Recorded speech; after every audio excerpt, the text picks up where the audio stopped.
à la diaspora. Parce qu'il est 17h57 à Paris.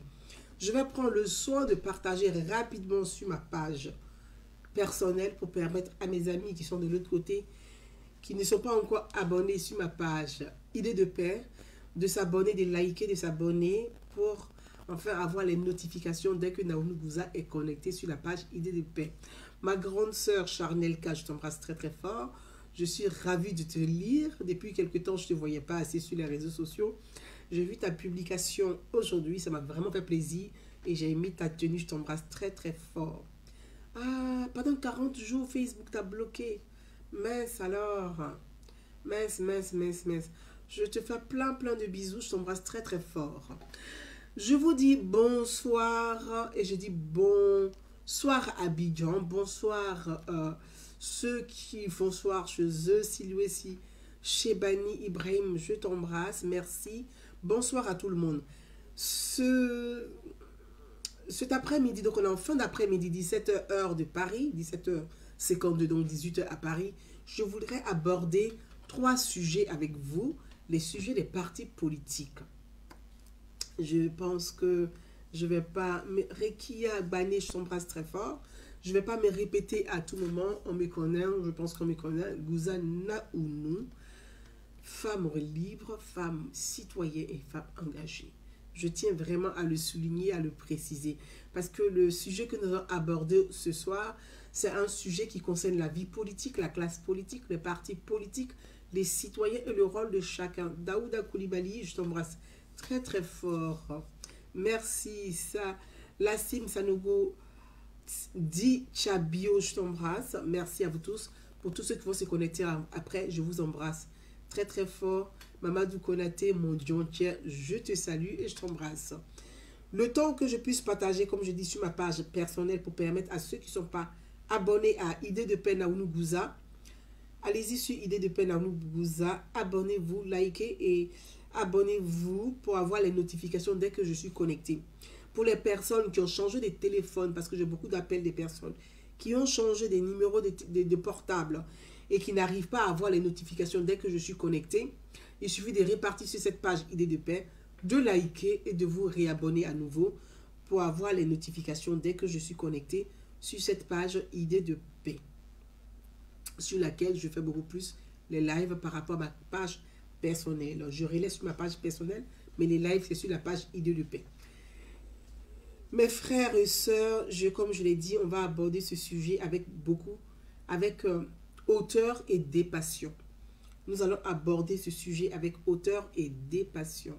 Comme je vous l'ai dit encore, je le répète, je suis une citoyenne ivoirienne. Je suis une amoureuse des institutions. Je suis une amoureuse de la République. Je suis une femme libre et engagée.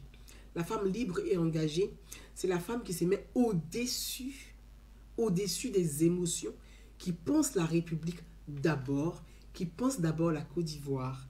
Je ne suis pas dans l'émotion, je ne suis pas une passionnée politique, de parti politique ou d'idéologie politique.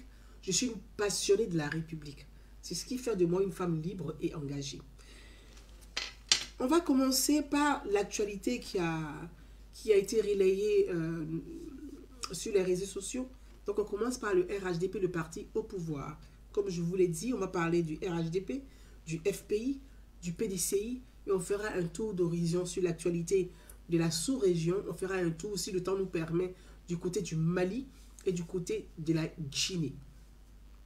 Parlant du RHDP, comme j'ai vu sur les réseaux sociaux, certains journalistes, certains médias internationaux ont relayé cette information s'agissant de la dissolution de la direction exécutive du RHDP au niveau d'Abidjan.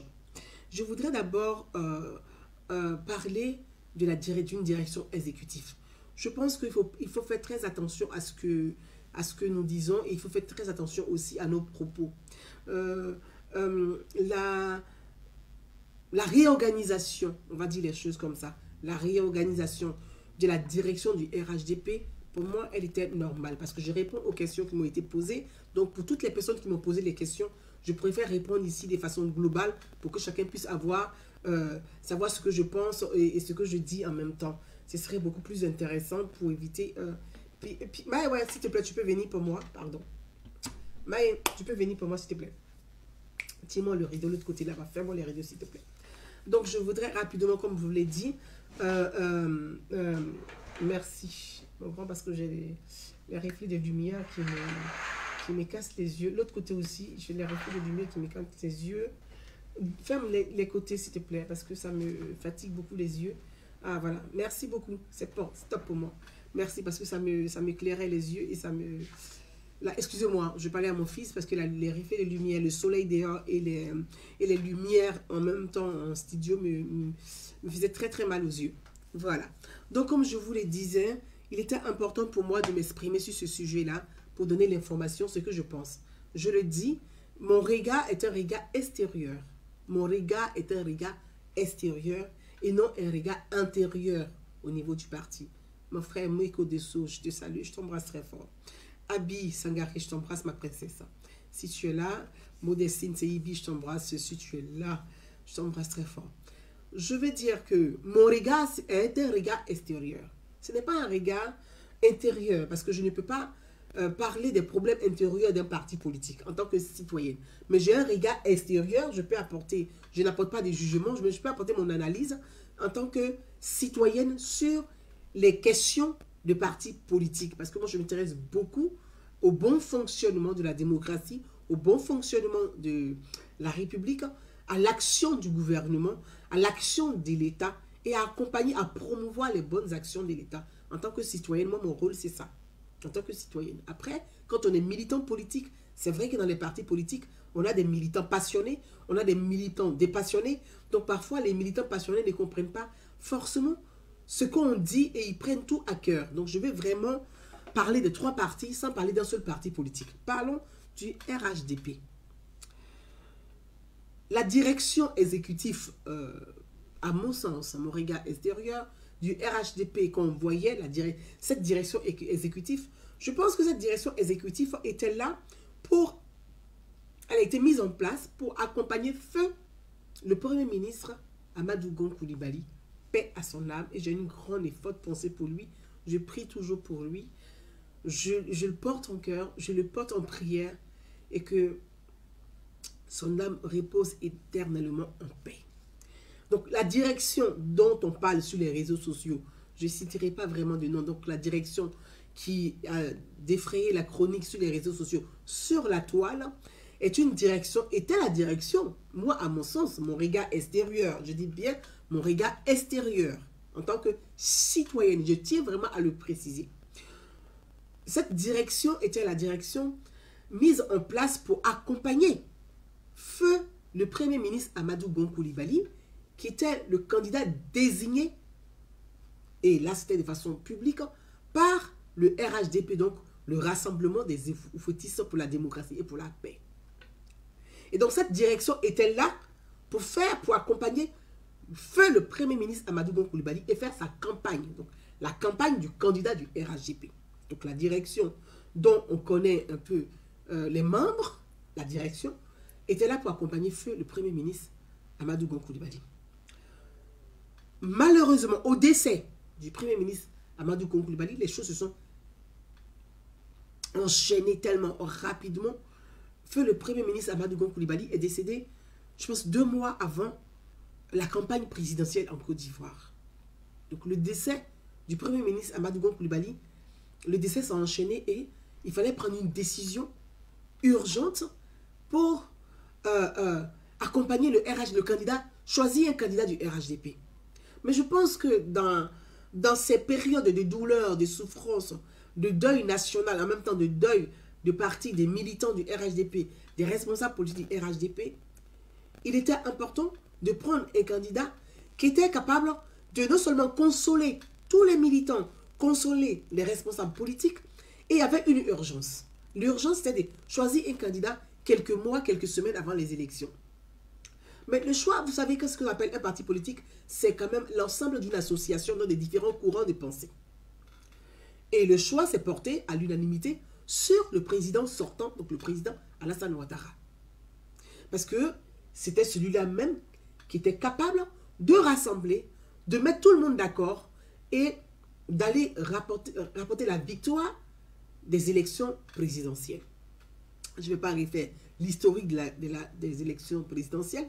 Et donc, dans ce laps de temps, c'est-à-dire le temps est concis, et il faut être rapide, il faut être dynamique, il y avait déjà une direction de campagne qui était déjà prête pour accompagner le candidat du parti qui était feu le Premier ministre Amadou Gon Coulibaly. Est-ce que il fallait réorganiser encore, refaire une autre direction des campagnes à 2 mois des élections pour accompagner le candidat qui était le président sortant, le président Alassane Ouattara? Le temps était juste, le temps était concis, le temps était pressé, il fallait faire vite, il fallait aller plus loin, il fallait être efficace. Donc en ce moment-là, je pense, hein, je le dis, mon regard extérieur, je ne confirme pas, mais je dis, je pense que la bonne décision était pour le parti au pouvoir, donc le RHDP, de garder la direction exécutive du parti, la direction exécutive qui devait accompagner le candidat, qui était le candidat feu, le Premier ministre Amadou Gon Coulibaly, donc de garder cette direction, de l'ajuster pour accompagner le candidat qui était le président sortant, le président Alassane Ouattara.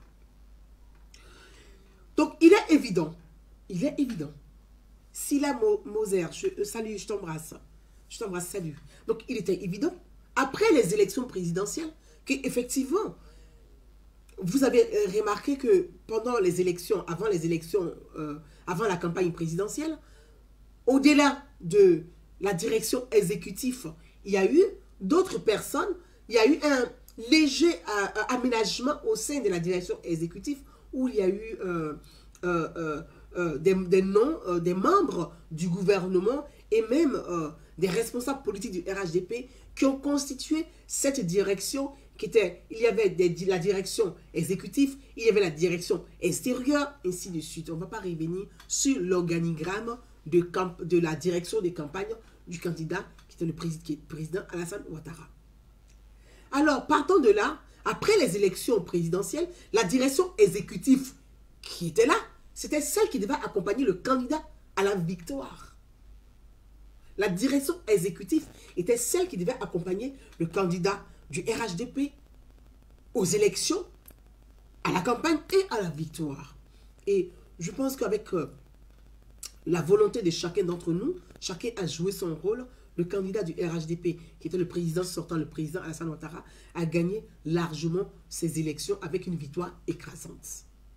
Et on s'en félicite, on félicite et la direction, même s'il y a eu des couacs, parce qu'on ne va pas le nier, et il faut aussi avoir le courage de dire les choses, même s'il y a eu des couacs, s'ils se sont marchés un peu sur les pieds, s'ils se sont entremêlés, mais le candidat du RHDP a gagné les élections, fort heureusement que l'opposition était fragilisée, divisée, et l'opposition était désorientée. Et ça, il ne faut pas oublier cette partie, parce que l'histoire ne doit pas se répéter, et l'histoire est une répétition, et nous devons faire en sorte que l'histoire, la mauvaise histoire, ne se répète pas. L'opposition n'avait pas de candidat, de tête d'affiche, l'opposition n'avait pas de leader charismatique, l'opposition était désunie, l'opposition était perdue, l'opposition était paumée. Et ça a été, oui, un mal pour un bien, une chance aussi pour le candidat du RHDP et qui a remporté la victoire, en plus de son bilan positif, qui a gagné les élections avec une majorité, une victoire écrasante. Après les élections présidentielles, le chef d'État, donc le président élu, forme son gouvernement. Ce qui est logique et ce qui est normal, ça fait partie des principes même démocratiques, ça fait partie de la République. La République, c'est le chef de l'État, c'est les institutions, c'est le gouvernement. C'est ça la République. Donc le président de la République qui est élu par la majorité des Ivoiriens forme son gouvernement. Le gouvernement formé, il revient aux responsables du RHDP de réformer la direction de leur parti. Ce qui est normal. Ce qui est, Fofana Ibrahim, je t'embrasse, Aïcha Diallo, je t'embrasse. Ce qui est normal. Donc, il n'y a pas de polémique à chercher, à voir, à fouiller, à inventer. Moi, je n'invente absolument rien. Je dis, j'ai un regard extérieur. Je réponds aux questions qui m'ont été posées. La direction du parti qui était là, exécutif, c'était celle qui devait organiser, accompagner le candidat du RHDP à gagner les élections. cette direction à accompagner le candidat avec l'appui des citoyens comme nous, qui avons mobilisé, mais vraiment, qui avons donné de notre temps, qui avons apporté sur les réseaux sociaux, sur le terrain, pour faire gagner le candidat du RHDP. Donc, la victoire du président Alassane Ouattara, c'est la victoire de tous les Ivoiriens. De ceux qui ont voté pour lui, de ceux qui n'ont pas voté pour lui. Parce que ceux qui n'ont pas voté pour lui, quand certains appelaient à l'insurrection, ceux-là n'ont pas participé à l'insurrection. Donc ceux-là aussi, ils sont à saluer. Parce qu'il y a des candidats, il y a des militants, il y a des citoyens qui n'ont pas voté pour le candidat du RHDP. Ça fait partie du jeu démocratique. C'est normal, ça s'appelle la démocratie. L'expression démocratique. Pour ou contre, de toute façon, ou on vote pour, ou on vote contre. Donc, il y a eu des personnes, des citoyens ivoiriens qui sont apolitiques, qui ont voté pour le candidat du RHDP. Il y a eu des militants qui ont voté pour lui. Il y a eu des militants, certainement, qui n'ont pas voté pour lui. Il y a eu tout le monde. Donc, je veux dire qu'il y a tous ces citoyens, parce qu'une élection, dans la Constitution, ce n'est pas écrit militant, c'est écrit le vote des citoyens. Donc, je considère que toutes ces personnes qui ont voté sont des citoyens ivoiriens qui ont voté en grande majorité pour le candidat du RHDP. Il y a eu aussi ceux qui n'ont pas voté pour lui, mais qui n'ont pas suivi l'insurrection. Parce que ceux qui n'ont pas voté pour le candidat du RHDP, s'ils avaient écouté aussi l'insurrection, l'appel à l'insurrection, on ne serait pas aujourd'hui dans ces quatre figures-là. Donc je veux aussi dire à tout le monde, ceux qui ont eu cette conscience, cette prise de conscience, qui ont pensé le commun, qui ont pensé la Côte d'Ivoire, l'amour du pays, tout le monde a participé à cette belle victoire. Et je veux... Ça, c'est à ce sujet-là. Donc aujourd'hui, qu'on est état-major, merci. Aujourd'hui, quand le président de la République est élu, il forme son gouvernement. C'est pour ça que chaque fois que sur les réseaux sociaux, quand je parle avec vous, je dis il faut savoir dissocier les choses. Il faut savoir dissocier les choses. Parce que comprendre la République, c'est comprendre le fonctionnement des institutions. Le chef de l'État a été élu par la majorité des Ivoiriens. Il est le président de la République. Donc, il est le président de tous les Ivoiriens. Ceux qui ont voté pour lui, ceux qui n'ont pas voté pour lui. Il est le président des Bédier, il est le président des Gbagbo, il est le président de Soro Guillaume, il est le président de Blé Goudé, il est le président des prisonniers, il est le président de ceux qui sont en liberté. Donc, il est nous tous notre président. Il ne faut pas confondre le chef de l'État au parti politique. Donc, il y a parfois une confusion. Et je vais juste m'exprimer sur cette question-là. La direction exécutive qui était là pour accompagner le candidat, c'est normal que le président de la République, qui est le père fondateur, il est membre fondateur de son parti politique, parce que la majorité présidentielle, c'est le RHDP. La majorité présidentielle, merci, il a dit Diomandé, la majorité présidentielle, Clovis Conté, mère, je t'embrasse. La majorité présidentielle, c'est le parti au pouvoir. C'est vrai. Mais ça ne veut pas dire que comme c'est la majorité présidentielle, c'est le parti au pouvoir, et que le président qui en exerce ses fonctions doit que s'occuper de que les militants ou de son parti politique. Le président de la République, son Excellence, le président Alassane Ouattara, il est le chef de l'État. Il est au-dessus même des partis politiques. Parce qu'il est le chef de l'État. Il peut intervenir dans les questions concernant son parti politique, comment l'orienter, comment l'aider, comment l'accompagner. Et je pense que c'est ce que le président est en train de faire et c'est une très bonne chose. C'est une très bonne chose. Après, il faut faire très attention. Pour ceux qui polémiquent sur cette actualité, il faut faire très attention pour ceux qui polémiquent sur cette actualité. Il y a eu une direction exécutive. C'est normal qu'il y ait une direction maintenant de son parti politique. Ça, c'est normal. Parce que celle qui était là, c'était celle qui devait accompagner le candidat. Maintenant, le président de la République est conscient. Il a conscience qu'il doit réorganiser son parti politique. Mais s'il y a des couacs, parce que, faisons attention, moi, je ne confirme pas. J'apprends, j'entends, je lis, on m'interpelle. Mais je ne peux pas dire c'est vrai ou c'est faux. Mais en même temps, depuis longtemps, quand je fais des vidéos, j'essaie d'expliquer expliquer à ceux qui m'écoutent et ceux qui ont envie de m'écouter, je ne dis pas que j'ai forcément raison, de savoir dissocier le chef de l'État, le gouvernement et les partis politiques. Il ne faut pas faire la confusion entre le gouvernement et le parti politique du président. C'est vrai que parfois, malheureusement, dans l'esprit d'une partie des militants, ils confondent les ministres au cadre politique. Il y a une confusion. Mais cette confusion, c'est aux citoyens, aux parlementaires de travailler sur ces questions-là. Parce que nous sommes une jeune démocratie. Et la jeune démocratie, elle doit penser, elle doit réfléchir, elle doit penser continuellement, elle doit réfléchir, elle doit proposer pour pouvoir améliorer son fonctionnement. Parce que la démocratie, tout le monde l'a. Après, il faut travailler pour améliorer les choses. Jeannette Kwame, je t'embrasse. Pour Karamoko Sinali, merci à toi. Il faut... Kone Zana Yaya. Oui, je suis la patronne de Sénoufou. Je vous embrasse. Mais il faut travailler pour toujours la démocratie. Ça se nourrit. La démocratie, ça s'entretient. Donc, pour entretenir la démocratie, les parlementaires sont là. C'est à eux de jouer ce rôle pour pouvoir nourrir, nettoyer, habiller, rendre propre, rendre élégante la démocratie. Mais dans la tête de certains militants, généralement, on n'est pas suffisamment avancé comme les Occidentaux sur les questions de démocratie, des principes démocratiques, de prendre... On n'est pas... C'est vrai, on est une jeune démocratie, on n'a que 60 ans. Les autres démocraties, c'est des centenaires. Donc, on n'est pas... C'est vrai qu'on n'est pas encore à leur niveau. Mais il faut qu'on travaille beaucoup pour rattraper ce retard-là. Parce que dans la tête de certains, ils confondent les membres du gouvernement aux responsables politiques. Parce que au sein du parti politique, donc des responsables politiques, il y a des responsables politiques qui sont des ministres dans le gouvernement. Oui, c'est vrai. Mais un responsable politique est ministre dans le gouvernement. Une fois qu'il est ministre, vous devez lui parler comme un ministre de la République et non un cadre de parti politique.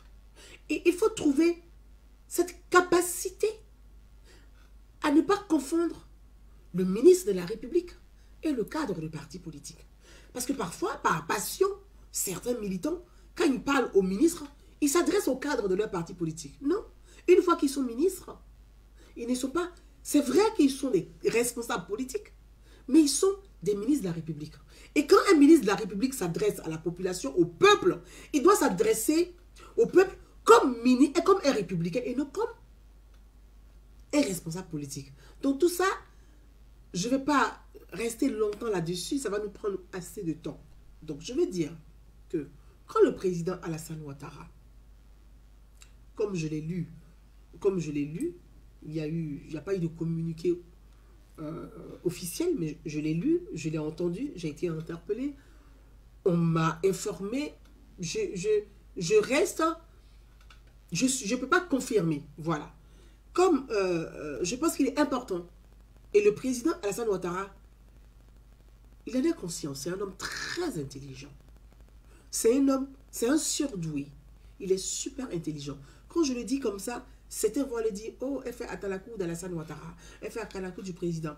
Je vous ai toujours dit que je suis une citoyenne.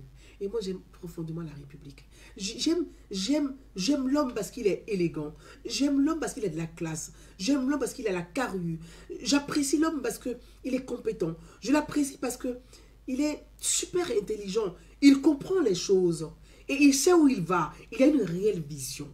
Et c'est ça qui est important. Et c'est pour ça que moi, j'ai beaucoup d'admiration pour lui. J'ai toujours dit, le président Alassane Ouattara, ce n'est pas un coup de foudre. J'ai appris à l'aimer.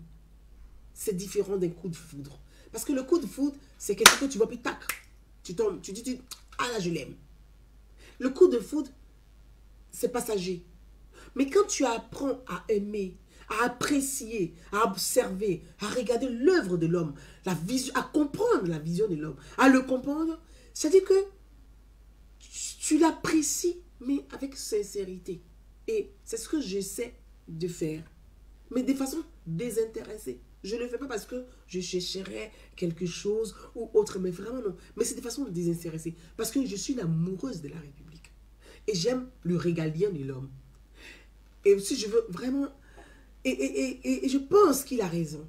Il a raison de rapidement réformer la direction de son parti politique. Il est important pour lui. Il est important parce que il ne va pas faire, je ne dirais pas une erreur, mais une petite faute de feu le père fondateur de la Première République, Félix Houphouët-Boigny.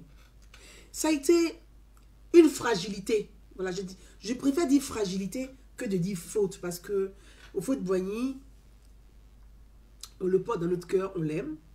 C'est le père de la nation, c'est le père de la Première République.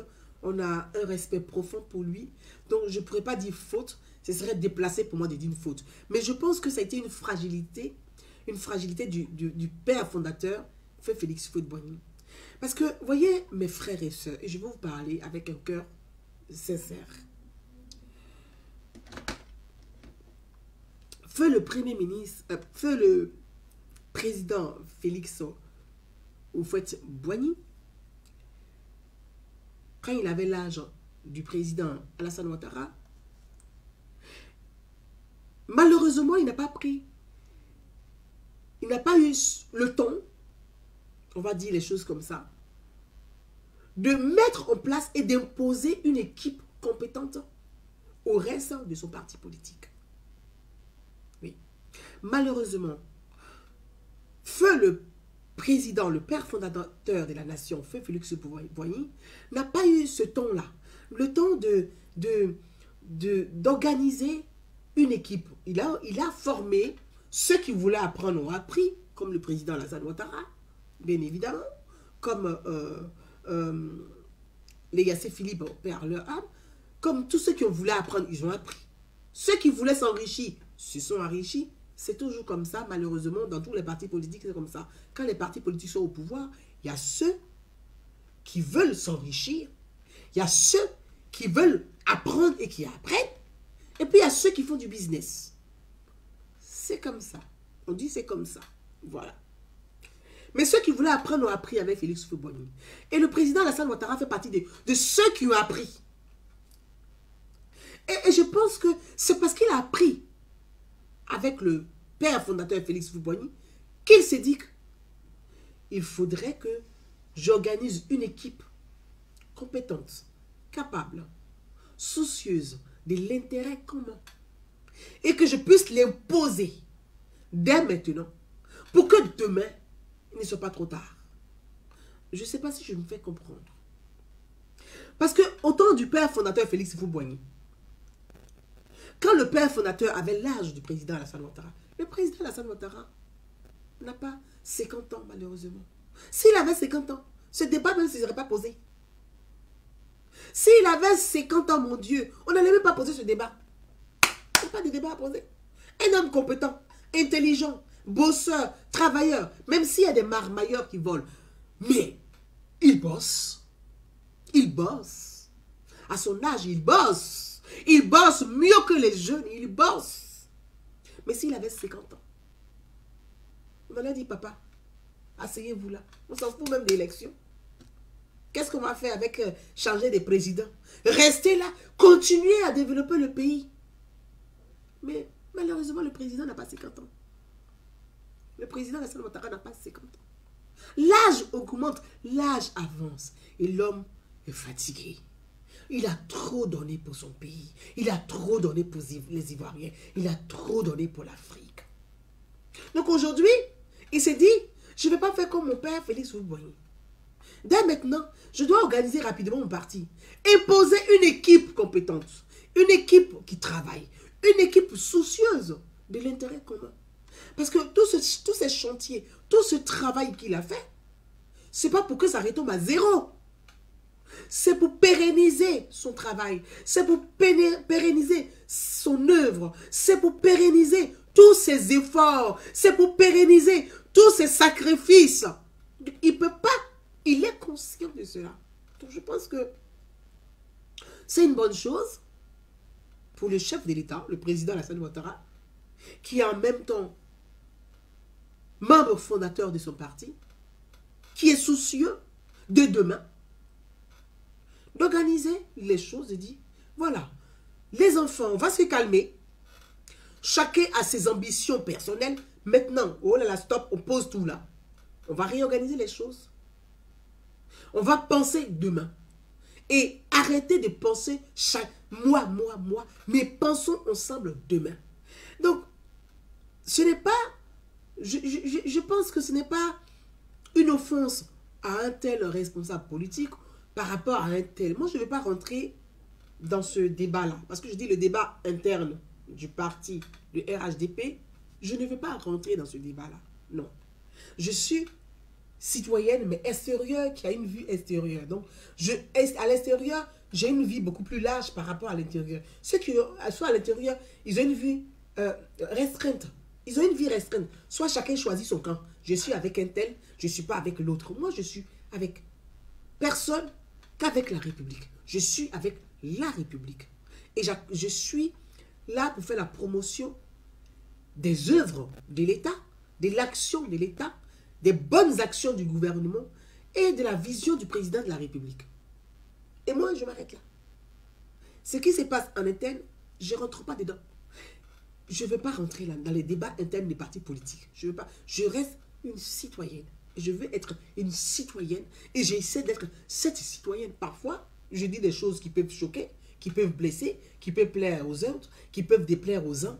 Mais c'est mon rôle de citoyenne, de m'exprimer, mais clairement, sans langue de bois, sur des sujets qui nous concernent nous tous. Le bon fonctionnement des partis politiques, c'est le bon fonctionnement de la démocratie. Quand un parti politique est organisé, est structuré, fonctionne bien, la démocratie marche. Mais quand il y a un désordre dans un parti politique, la démocratie est en panne et elle est handicapée. Donc nous, en tant que des citoyens, c'est d'apporter aussi notre vue sur ces questions-là. Il est important pour moi de parler des questions concernant les partis politiques. Donc, je reviens sur le RHDP pour conclure, pour dire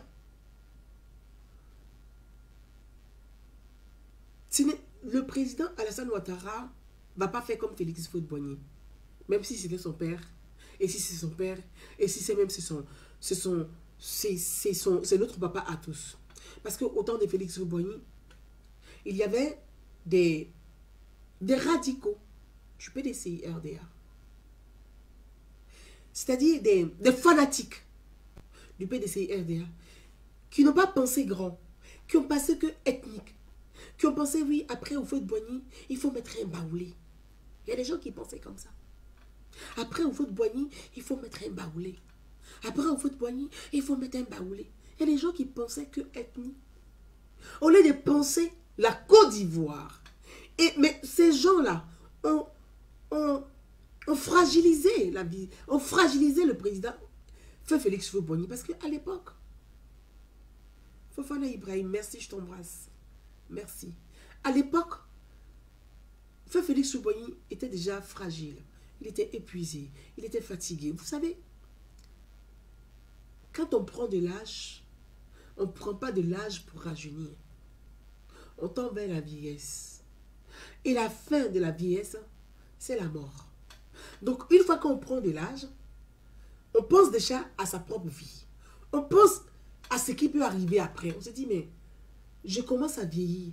J'ai 75 ans, j'ai 76 ans, j'ai 80 ans. Je vais vers où? Est-ce qu'à 80 ans, on va vers la jeunesse? Non, on va vers la fin. Donc, l'homme déjà qui a dépassé les 75 ans, il a ses problèmes. Spirituellement, il pense déjà à lui. Sa relation, il essaie de peaufiner, d'aménager sa relation avec Dieu.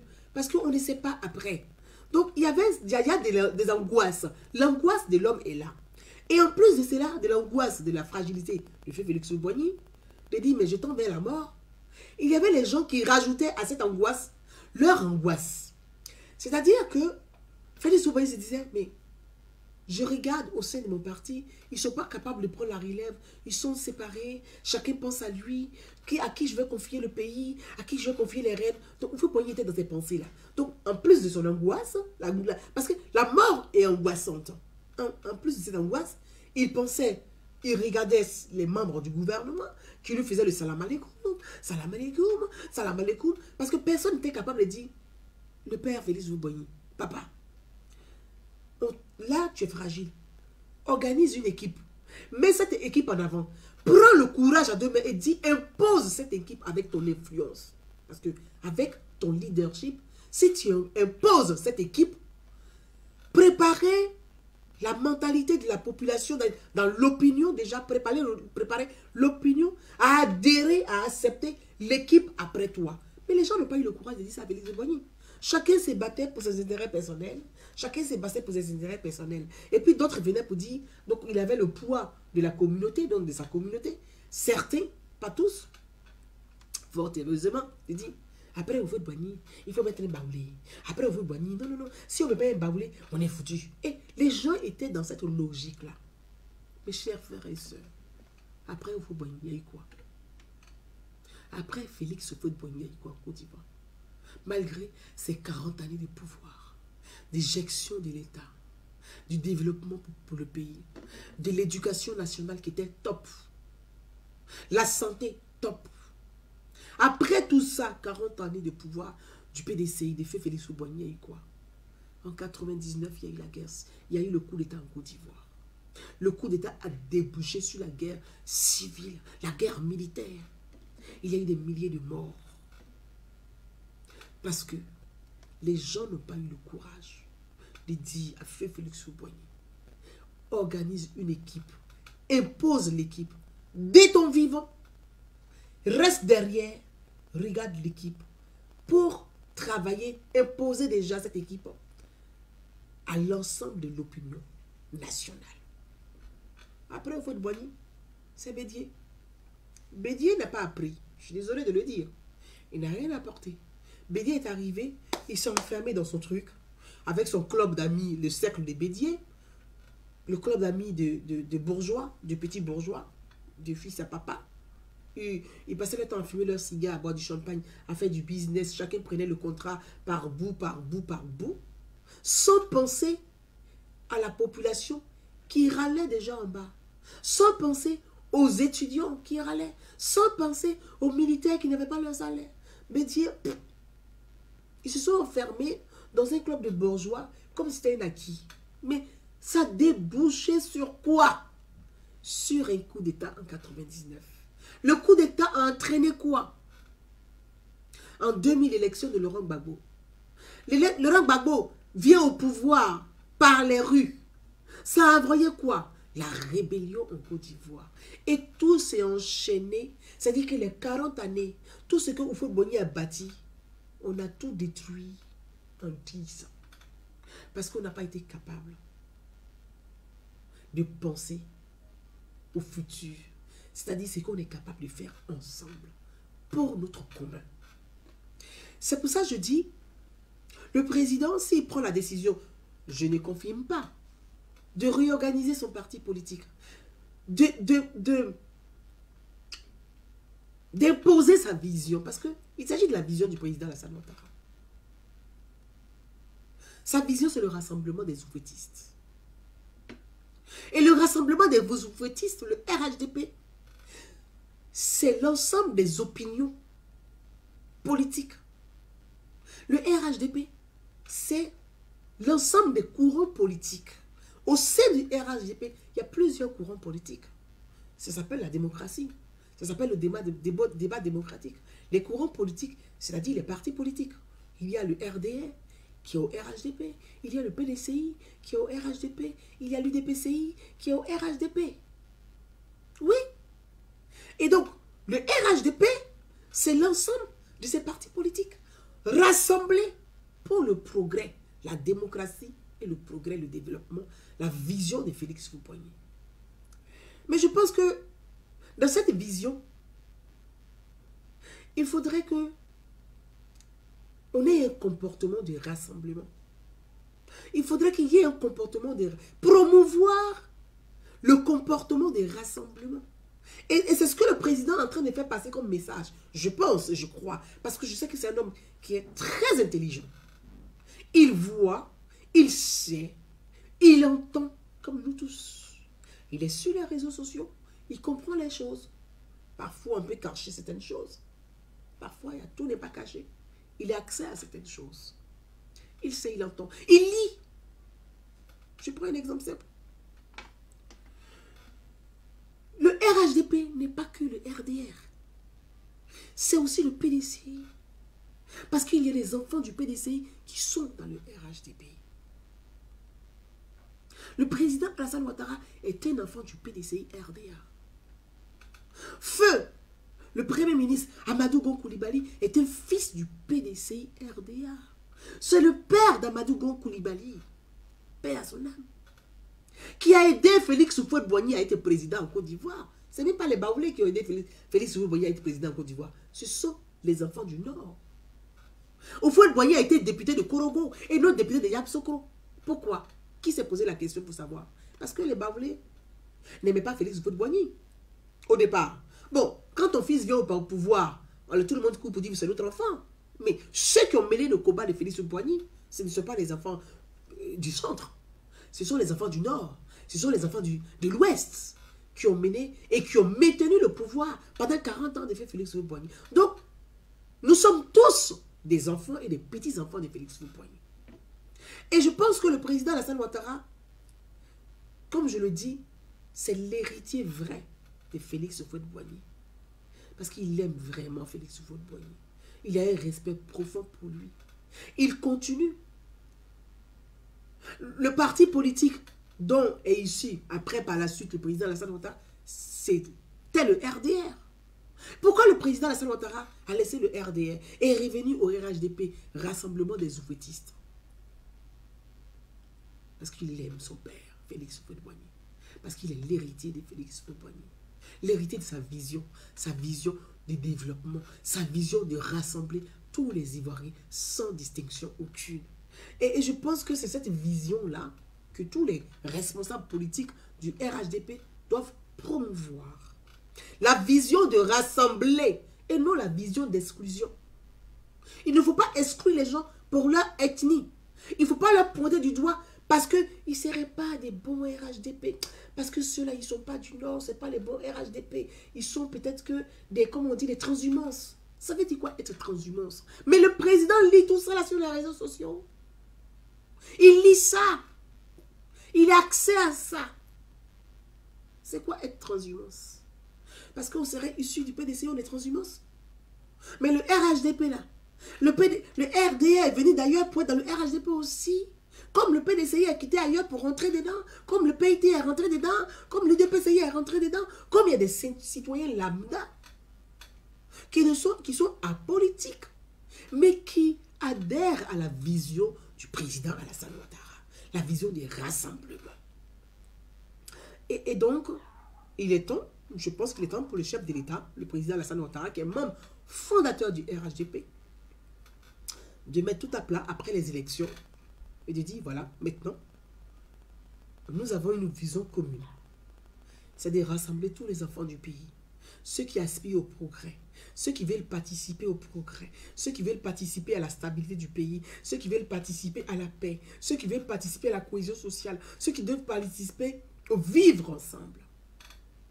Mettons-nous ensemble et regardons l'avenir ensemble. Construisons ensemble l'avenir. C'est ça le RHDP. Et donc je pense qu'il est temps que des responsables politiques portent cette voix-là. Qu'ils portent aussi cette voix parce que le responsable politique, c'est celui que les militants regardent.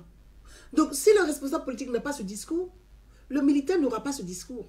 Mais si chaque responsable politique a ce discours, chaque militant aura ce discours. Ça s'appelle l'éducation politique. L'éducation politique. Donc il faut accompagner les militants à comprendre la vision du président parce que certains sont paumés. Ils ne savent pas. Ça, parfois, ils confondent le ministre au responsable politique. J'ai lu, j'ai entendu certains dire que quand il y a des conseils des ministres, il y a d'autres qui font des réunions des ministres à part. Je pense que si tel est le cas, c'est très grave. Ça veut dire qu'il y a une crise au sommet de l'État. C'est très grave. Et c'est une forme de boycott un peu, de boycotter les actions du président, de boycotter les réformes du président, de boycotter le pouvoir du président, son quinquennat. Chacun devrait quand même rentrer dans les rangs, comprendre son rôle, jouer son rôle et ne pas déborder. Ça, je veux juste m'arrêter sur cette question-là concernant le RHDP. Fofana Ibrahim, je t'embrasse. Il dit, il fait partie de la Gouza Vanilla. J'adhère. Je t'embrasse, frère. Donc voilà pour ce qui concerne le RHDP. C'est pour ça que chaque fois, j'essaie de faire des vidéos pour parler des institutions, pour parler de la République. C'est vrai. Je pense que c'est important. C'est important de sensibiliser la masse. Parce que parfois, elle ne comprend pas. Moi, j'ai des questions qui m'ont été posées sur un certain nombre de choses. Je dis non.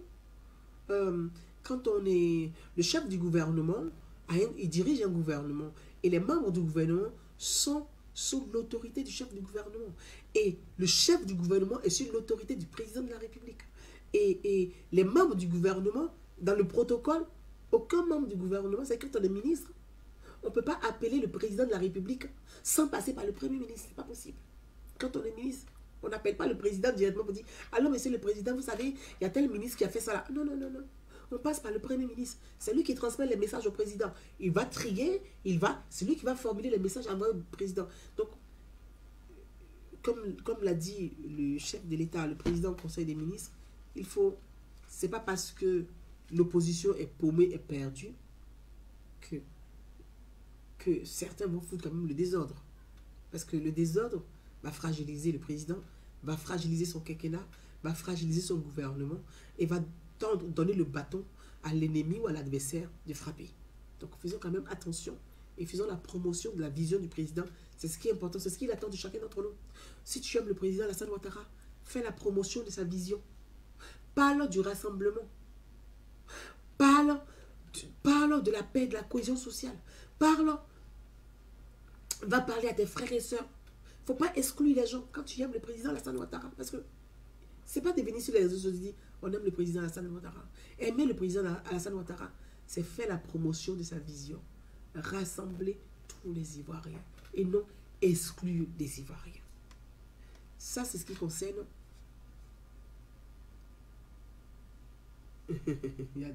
il y a Daniel Kou qui dit donc vous avez su que il y a un conseil après un conseil. Je lis, j'entends, on m'interpelle.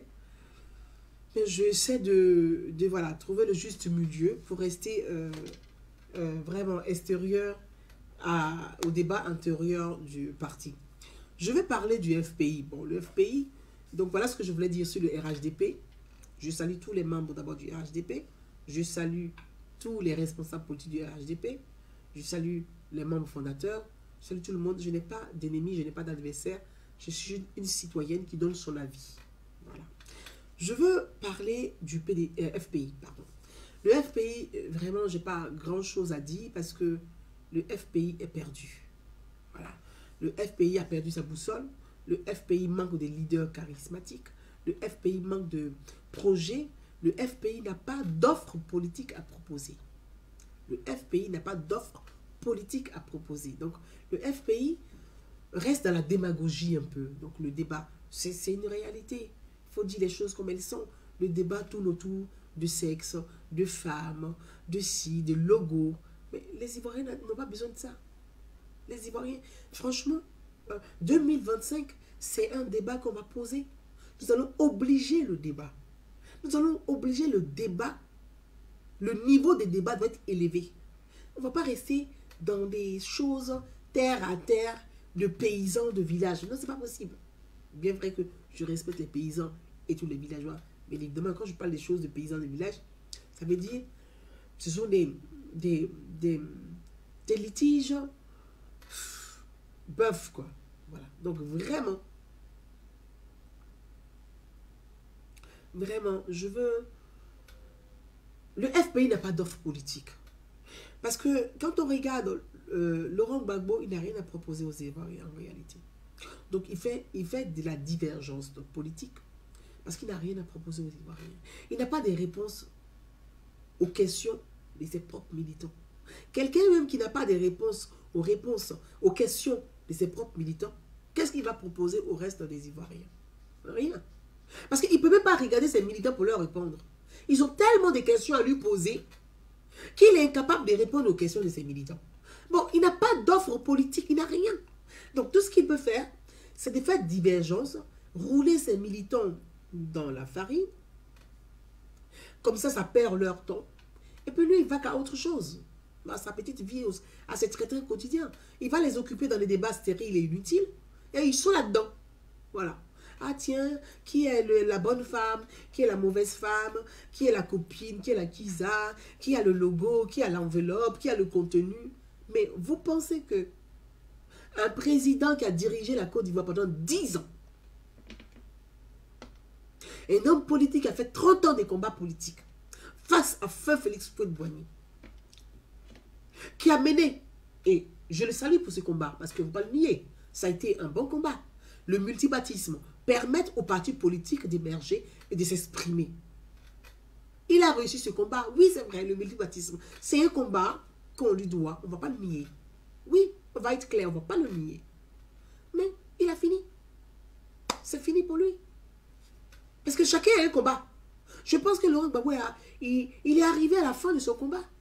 La fin de son combat, c'est quand il a pris le pouvoir en Côte d'Ivoire. Parce qu'il a fait 10. Mais pensez, c'est quoi un combat? Il a mené 30 ans de combat pour imposer son parti. Le multipartisme, on va dire les choses comme ça, même si je ne suis pas pour vraiment la définition de son multipartisme à lui. Je ne suis pas pour cette définition du multipartisme. Mais en même temps, aujourd'hui, s'il y a des candidats à l'élection présidentielle en Côte d'Ivoire, s'il y a des candidats à l'élection législative, s'il y a une diversité des candidats, c'est parce qu'il a mené ce combat-là. Donc, il faut le lui reconnaître. On dit, donne à César ce qui est à César et donne à Dieu ce qui est à Dieu. Je reconnais. Oui, il a mené ce combat-là. Et là, celui-là, il a gagné. Oui, c'est vrai. Mais il a fini. Parce qu'après tout ça, il est arrivé au pouvoir dans des conditions calamiteuses, comme lui, il les a qualifiées. Mais quand on mène 30 années de combat, qu'on arrive au pouvoir dans des conditions calamiteuses, on n'oublie pas le combat qu'on a mené. On ne l'oublie pas. Qui est le combat du multipartisme, c'est-à-dire la liberté d'expression. Mais quand il est arrivé au pouvoir, il a empêché les autres de s'exprimer, malheureusement, en écartant le président Alassane Ouattara d'être candidat à l'élection, aux élections législatives. Donc pour moi, Gbagbo a terminé. C'est fini. Pour moi, il a fini. Il n'a plus rien à proposer. Quel autre combat il va mener là aujourd'hui, à 76 ans, 77 ans? Quel autre combat il va mener? Très sincèrement, très honnêtement, soyons francs. Quel autre combat voulez-vous qu'un vieillard de 76 ans mène aujourd'hui? Juste prendre la retraite. C'est tout ce qu'il reste à faire. Bon, qu'il écrive ses bouquins, parce que quand il était à la CPI, il a dit devant les juges, je vais écrire mes livres. Et il a dit même aux juges qu'il allait vous envoyer un livre. Donc, moi, j'attends qu'il termine son livre et qu'il envoie une copie aux juges, parce qu'il a promis devant le monde entier. Donc, je pense que Laurent Gbagbo doit prendre sa retraite politique. Parce qu'il est important aussi de savoir passer la main. Il faut passer la main. Que Gbagbo regarde au sein de son parti politique, réfléchisse avec... Il y a toute une multitude de c'est ça le Parti Socialiste. Hein. Le Parti Socialiste, chacun a des opinions, c'est aussi ça. En France, ici, on voit ça au sein du Parti Socialiste, ici en France. On a la branche de François Hollande, la branche de Martine Aubry, la branche de Olivier Besancenot et autres, la branche mon cher ami, mais je l'appelle le grand frère affectueusement, Valls, Manuel Valls, et il y a la branche voilà, il y a plein, Ségolène Royal, de Arnaud Montebourg. Donc ça veut dire, le socialisme c'est comme ça. Donc Gbagbo, au sein de son parti politique, il rassemble des genres. Parce que c'est ça un homme de vision. Quand tu regardes qu'aujourd'hui, j'ai 76 ans, en 2025, Gbagbo aura quel âge? En 2025, Gbagbo aura quel âge? Gbagbo aura 80 ans. Vous vous en rendez compte? 80 ans en 2025. Il aura 80 ans. Le troisième âge, il t'en met à la fin. Donc quand on regarde ça, aujourd'hui, c'est de dire, bon voilà, moi en 2025, j'aurai 80 ans. Moi je vais regarder entre les jeunes, là, essayer. Gbagbo a raté. Parce que quand il a fait 10 années de pouvoir, il n'a pas accompagné la jeunesse du FPI à apprendre. Il n'a pas donné les outils et les moyens à cette jeunesse à émerger. Donc, il n'a pas formé. Il n'y a pas de cadre. Il n'a pas formé. Parce que bon, tous les professeurs des universités, des collèges et lycées sont devenus des politiciens. Donc, ils ont déserté l'intelligence ivoirienne, ils ont tout abandonné, ils sont tous devenus politiciens parce que c'est facile de s'enrichir, être politicien. C'est l'image qu'on donne à la jeunesse en Afrique et c'est l'héritage qu'on laisse. Quand tu fais la politique, tu deviens vite riche. Donc, les gens, c'est intéressant, ils sont dans les partis politiques parce que pour eux, ils doivent vite être riches. Voilà. Sans travailler, pour eux, quand tu es le bon militant, c'est celui qui devient très vite riche quand on est un bon militant. Donc, les cadres, alors que le FPI régorgeait des professeurs qui sont des intellectuels, qui devraient être des intellectuels, des professeurs, des enseignants, c'est ceux-là qui transmettent le savoir. Mais ils ont tout abandonné, ils sont venus faire de la politique. Donc, finalement, les 10 années des Gbagbo n'ont pas servi à ses propres cadres. Ils ont fait tous la politique. Quand ils perdent le pouvoir, ils ont tout perdu. Ils ont perdu leur emploi, leur poste ministériel, leur poste de conseiller, leur poste de responsable. Ils ont tout perdu. Donc, ils sont paumés. Bon, à 80 ans, Gbagbo en 2025 aura 80 ans. Et vous pensez qu'aujourd'hui, l'offre politique qu'on doit proposer à l'avenir, ce sont les personnes de 80 ans. Moi, je pose la question. Moi, je pose juste une question. Parce que moi, j'aime le débat. Je dis, je suis historienne, je suis citoyenne. L'offre politique, c'est qui? Aujourd'hui, tu vas regarder un jeune de 18 ans, tu dois faire campagne devant lui pour dire, tu viens avec ta canne. J'ai 80 ans, mon fils, il faut voter pour moi. Mon petit-fils, j'ai 80 ans, il faut voter pour moi. Non, mais 2 minutes. 2 minutes. Le monde a évolué. Le monde a avancé. Les choses évoluent très rapidement avec l'avènement des réseaux sociaux. Même les enfants ont accès à l'extérieur sans sortir de leurs différents pays, sans sortir de leur région, de leur département, de leur village, de leur commune. Ils voient ailleurs. Et nous, sur les réseaux sociaux, c'est d'amener cette jeunesse à voir ce qui est bien, ce qu'on fait de mieux chez les autres, pour qu'eux, ils puissent déjà comprendre, ah tiens, quand des hommes politiques viennent nous voir, c'est un projet politique et non l'individu politique. Moi, mon combat, c'est ça. Sensibiliser la masse à choisir un projet, à choisir des idées et non des individus. Le culte de la personnalité en 2025, ce n'est plus possible. Parce qu'on a assez donné, on a assez payé. Maintenant, place au combat d'idées et non au combat des coqs et des personnes. Donc, sincèrement, je veux dire qu'il faudrait quand même que on ne nous emballe pas, nous emmerde pas, ou ne nous enfarine pas dans un débat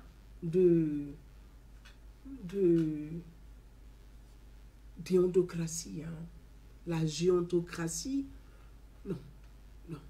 Parce que ce débat, je le vois arriver là. Je vois des gens parce que c'est intéressant, parce que plus on a des vieillards, c'est intéressant, chacun garde son positionnement, on est sûr. Non. Et c'est pour ça que je dis, moi, je félicite le président Alassane Ouattara. Je le félicite. Parce qu'il a compris. Il sait que la fragilité de Félix Houphouët-Boigny, il a vu. Et c'est un homme très intelligent. Et il ne fera pas ça. Moi, je crois qu'il ne fera pas ça. Après, on verra. Mais je veux dire, Gbagbo, il a dirigé le pays pendant 10 ans. On a vu ce que ça donne. Donc, ce n'est pas à 80 ans qui va nous proposer quelque chose de mieux. Sincèrement, je n'ai rien contre le pépère. Vous allez remarquer que depuis quelque temps, je n'ai rien contre le pépère. Il est sorti des prisons. Il vit sa petite vie de louga. C'est très bien. Il n'y a pas de problème. Mais il n'a pas d'offre politique à proposer. Et donc, voilà. Il écrit ses bouquins. C'est qu'il fasse des essais politiques. Ça, ce serait vraiment très intéressant. Moi, je lui conseillerais de faire des essais politiques. Et puis, des essais politiques, il peut faire même des livres de poche politique qu'il va amener la jeunesse, parce que ce qu'il n'a pas eu le temps de donner à sa jeunesse, il peut donner ça à 80 ans, juste en faisant des tests, en écrivant. Comme il a été professeur, il faut qu'il écrive et qu'il prenne vraiment sa retraite politique. Ce serait une très bonne chose. Ça, c'est concernant M. Laurent Gbagbo. Parce que moi, franchement, j'attends rien du FPI. Je viens sur le cas du PDCI-RDA. Voilà. Et comme on est sûr, je veux qu'on écoute un peu. J'ai vu une émission de M. Jean-Louis Billon du PDCI RDA, qui est vice-président, hein, si je me trompe, dites-moi. Si je me plante, je vais l'appeler après. Ok, je vais l'appeler après. On dit quoi? Urgent? Oula. La direction du RHDP. Bon. Je viens de terminer avec le RHDP. Je ne vais pas revenir vraiment en arrière avec le RHDP, s'il vous plaît. Je ne vais pas revenir en arrière. On va écouter M. Jean-Louis Buyon et on va... Ça, c'est pour le PDC. C'est sur les langues de tout le monde depuis quelques temps. Vous y êtes favorable ou pas pour la présidentielle? Il faut dire qu'elle existait déjà, cette limitation d'âge. Elle a été retirée et maintenant il est question de la remettre. Donc il faut la remettre. Il y a une proposition de loi qui va être déposée par un groupe de députés et je pense que ce sera accueilli favorablement par la majorité des députés. Pour vous parler franchement. D'accord, franchement. On entend les bruits de couloir. Vous y êtes favorable à titre personnel? À titre personnel, vu l'espérance de vie en Côte d'Ivoire, qui est de moins de 60 ans, je pense qu'il faut donner la chance aux jeunes très tôt. Donc oui, je suis favorable. Donc plus de Bédié, plus de Gbagbo, plus d'Alassane Ouattara. Ce ne sont pas les seuls. Attention. Oui. Donc, mais au moins, ils ont le mérite d'être là. Et... L'idée, c'est qu'à un moment donné, il faut qu'on sache prendre sa retraite politique. La politique est peut-être le seul secteur où on ne parle pas de retraite. Ça, vous l'avez dit dans une interview au Nouveau Réveil. Il y a tous les corps de métier, même dans le clergé. Si vous n'êtes pas évêque en tel âge, vous partez à la retraite à 65 ans. D'accord. Si vous n'êtes pas cardinal, vous partez à la retraite à tel âge. Donc, il y a une retraite qui est organisée. Et la politique, bon, bien sûr que pour gérer un État, pour gérer un certain nombre de choses, il faut un maximum d'expérience. C'est pour ça que l'on peut durer. Mais il ne faudrait pas non plus que le monde politique soit une maison de retraite. Vous serez candidat en 2025? Je serai candidat pour 2025. En 2020...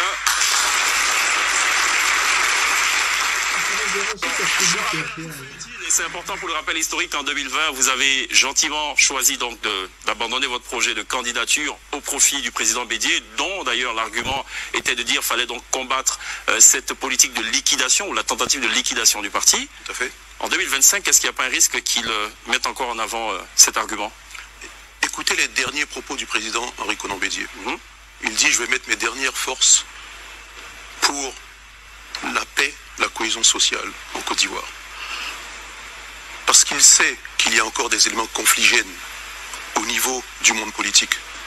Et il faut qu'on traite toutes ces questions avant d'arriver en 2025. Et il a entièrement raison. Dans le climat actuel, si on maintient certaines dispositions de la Constitution, le Conseil constitutionnel que nous avons, la CEI, le découpage électoral que nous avons, et toutes les querelles qui existent encore au niveau du monde politique, on va arriver à des élections calamiteuses en 2025. Si en 2025 Bédié est candidat, vous faites quoi? Non, il ne sera pas candidat. S'il est candidat? Non. Projetons-nous dans... Il ne sera pas candidat. Dans cette hypothèse. Il ne sera pas candidat. On l'a dit en 2020, il était candidat. Oui, mais non, on ne l'a pas dit en 2020. En 2020... En politique, tout peut arriver. Écoutez, en 2025, c'est une nouvelle génération qui va arriver. Sûr et certain? Certain.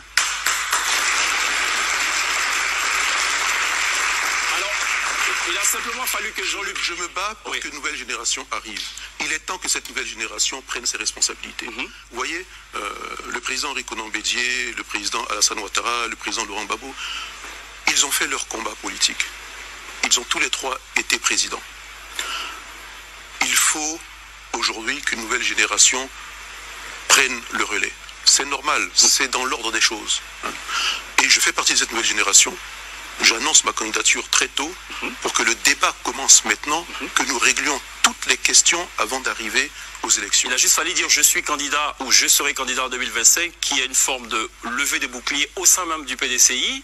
Ça ne vous inquiète pas, ça? Parce que d'abord, pour représenter le parti, il faut avoir été adoubé en convention, ce qui n'a pas gagné. Oui, mais bon, ça ne m'inquiète pas du tout. Bien au contraire, le débat est démocratique. Et il y a également énormément de soutien.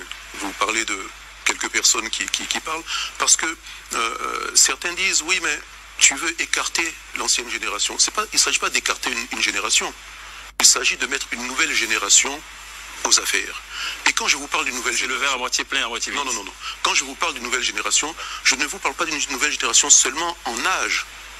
parce que j'ai des grands frères qui font partie de cette nouvelle génération et des jeunes frères qui font également partie de cette nouvelle génération. C'est un éventail de 25 ans quand on parle d'une génération. Donc, vous allez arriver en 2025 avec une nouvelle équipe. Hein. Je vous dis tout de suite, ce sera le PDCI qui sera aux affaires. C'est le retour du PDCI. Et ce n'est pas seulement une nouvelle génération en âge, mais également en mode de pensée, en vision, en gouvernance. C'est un tout nouveau logiciel. Ok. Un Ivoirien nouveau? Un nouveau logiciel. Voilà. Je voulais rebondir sur ce qu'a dit M. Jean-Louis Billon, qui est vice-président du PDCI RDA et qui est député de Katiola, si je ne me trompe pas. Donc j'embrasse tous mes followers, mes princes et princesses du côté de Katiola, ceux qui me suivent. Monsieur Jean-Louis Billon, député du PDCI RDA, Touré Mamadou, je t'embrasse, merci de partager aussi, merci. Qui est député de Katiola et qui dit que, je retiens quelques mots, il dit que le PDCI RDA, il pose le débat parce que pour lui, Henri Konan Bédié ne serait pas candidat. Mais l'information que j'ai reçue, je ne sais pas si c'est vrai, donc je vais vraiment rester au conditionnel, l'information que j'ai reçue, et il se trouverait que après ce passage de monsieur le député Jean-Louis Billon sur la chaîne de télévision, donc je n'ai pas le nom, il est convoqué à Daoukro par Henri Konan Bédié qui n'est pas content de son intervention à la télévision. Donc, on va terminer sur le... Enfin, parler du PDCI RDA.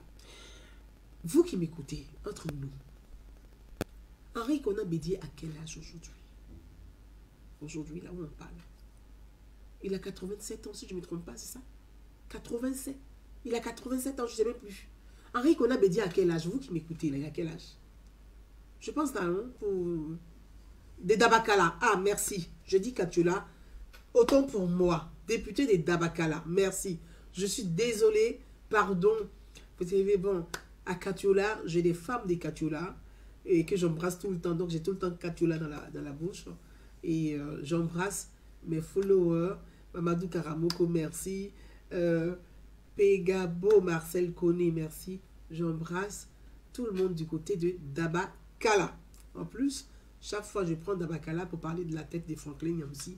Là, je pense que j'ai fait une grosse bêtise là. Je vous embrasse du côté des Dabakala. Qui n'entend pas bien? Je sais pas. Il y a quelqu'un qui dit qu'il n'entend pas bien.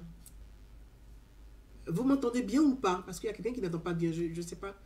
Est-ce que vous m'entendez bien? Parce qu'il y a une personne qui dit qu'il n'entend pas bien. 87 ans. Assis Benabé, merci mon grand frère, je t'embrasse très fort. Donc Henri Konan Bédié aura 87. Il a 87 ans. Donc en 2025, en 2025, Henri Konan Bédié a 87 ans. C'est beaucoup quand même. 87 ans qu'il a. En 2025, il aura quel âge? En 2025. Henri Konan Bédié. C'est-à-dire que l'offre politique, vous pensez que le PDCI RDA de Daoukro, qui est quand même... Merci. Le PDCI RDA de Daoukro, qui est quand même gorgé de compétences. Il y a des jeunes, enfin, des vieux jeunes ou des jeunes vieux, des jeunes cadres au PDCI RDA. C'est-à-dire Henri Konan Bédié, en 2025, c'est lui qui va être le candidat du PDCI RDA. 91 ans. Mais la Côte d'Ivoire n'est pas le Cameroun. Je suis désolé de dire des choses comme ça. Mais désolé, mes amis camerounais, je vous embrasse très fort. Je vous embrasse très très fort. Je vous embrasse très très fort. Excellence, je vous rappelle, je suis en direct live. Bisous. Désolé. Henri Konan Bédié. Je suis désolé. Henri Konan Bédié. 91 ans. 91 ans. 91 ans. En 2025. C'est lui qui va être quoi? C'est lui qui est l'avenir de la Côte d'Ivoire. C'est lui qui est l'offre politique. Mais respectons un peu la Côte d'Ivoire. Je suis désolée, hein. J'aime beaucoup le Cameroun, j'ai beaucoup d'amis camerounaises, j'ai des nièces qui sont camerounaises. Pour ceux qui ne savent même pas, j'ai ma nièce que j'embrasse très très fort, qui est dont la mère est camerounaise. Donc le Cameroun, on a quand même ça reste un pays de cœur parce que bon, on a des belles sœurs camerounaises et tout. Mais, excusez-moi, mes chères belles sœurs camerounaises, mes amis camerounais, mais la Côte d'Ivoire n'est pas le Cameroun. Je suis désolée de le dire comme ça. La Côte d'Ivoire n'est pas le Cameroun. Et vous pensez qu'à 91 ans, c'est Bédié qui est l'offre politique pour nous? Non, c'est pas possible. Donc, je pense que M.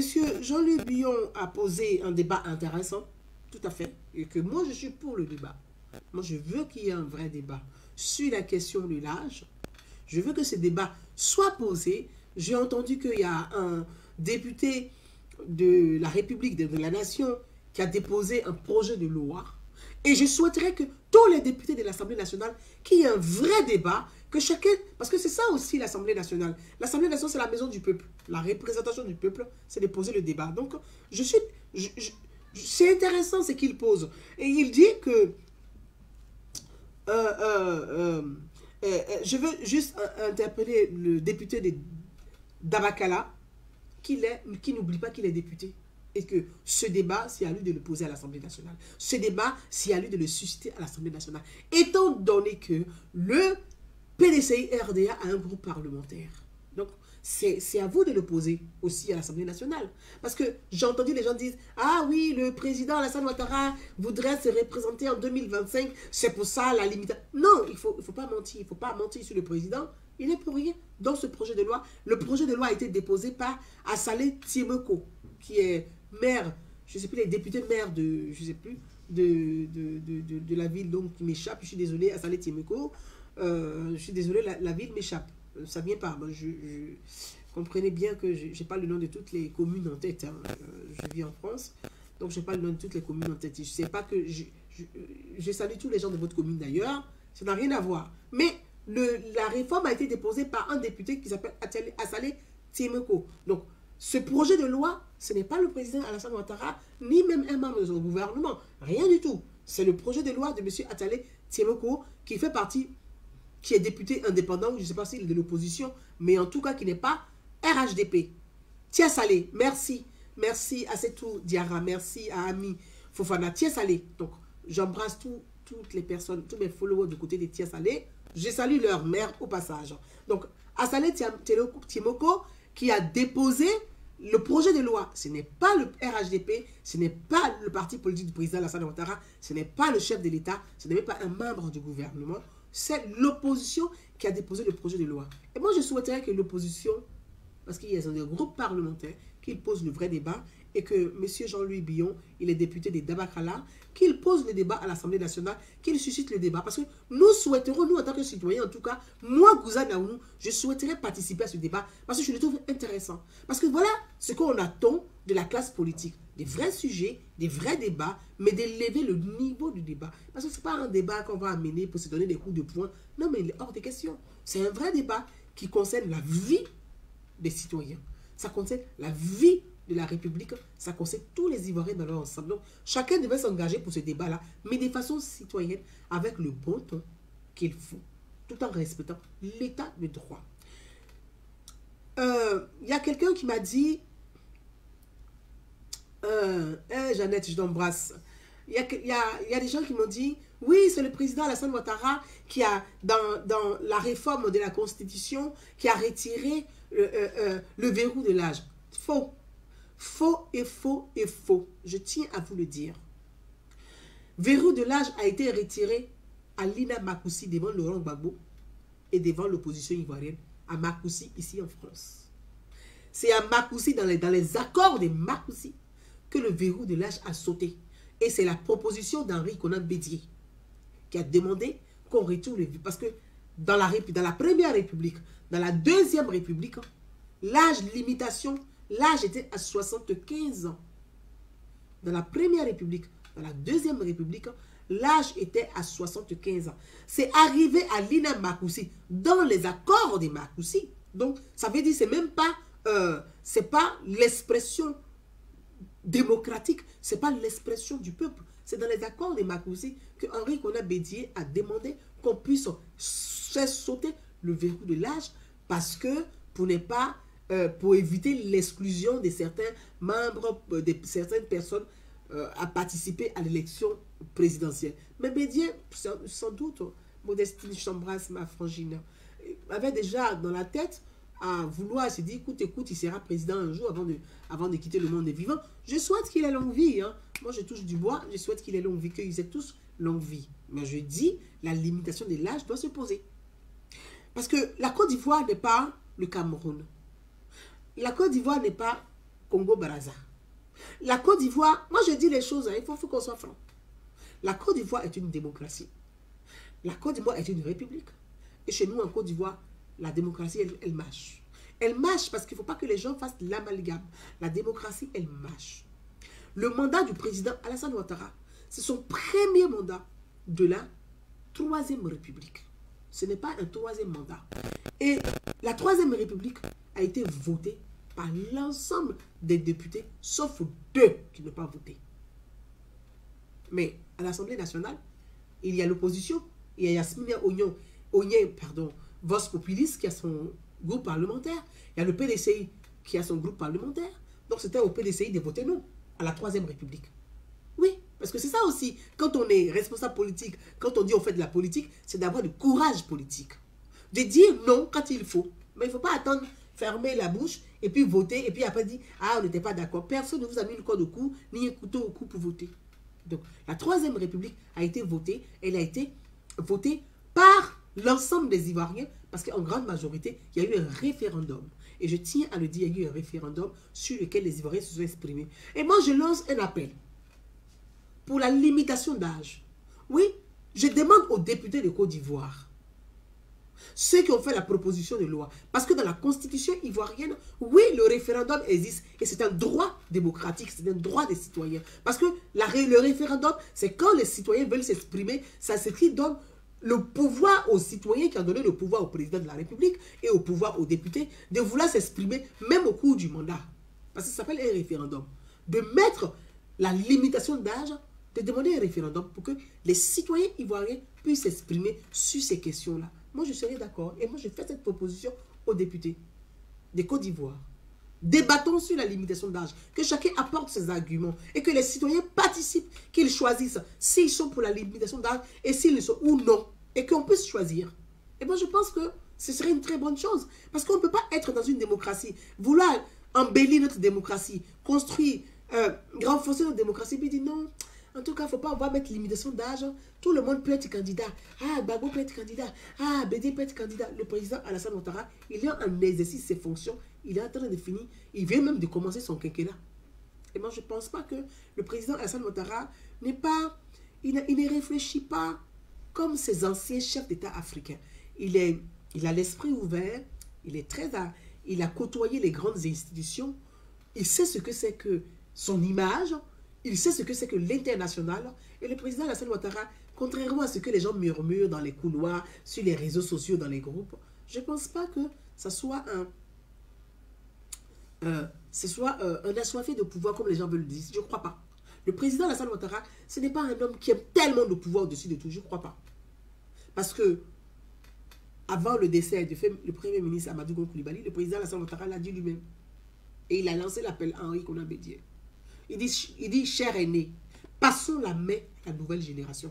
Mais quand il parle de nouvelle génération, comme l'a dit Jean-Luc Biot, sur le coup, je le rejoins sur ce coup, un nouveau logiciel. Ce n'est pas la nouvelle génération, ça veut dire, ah, Soro Guillaume va être candidat, Blé Goudé va être candidat. Sincèrement, ces bouffons politiques-là, ce n'est pas la peine. Moi, je ne parle pas des bouffons politiques. Je suis désolé de le dire comme ça, mais pour moi, ce sont des bouffons politiques. Blé Goudé, Soro Guillaume, ce sont des bouffons politiques.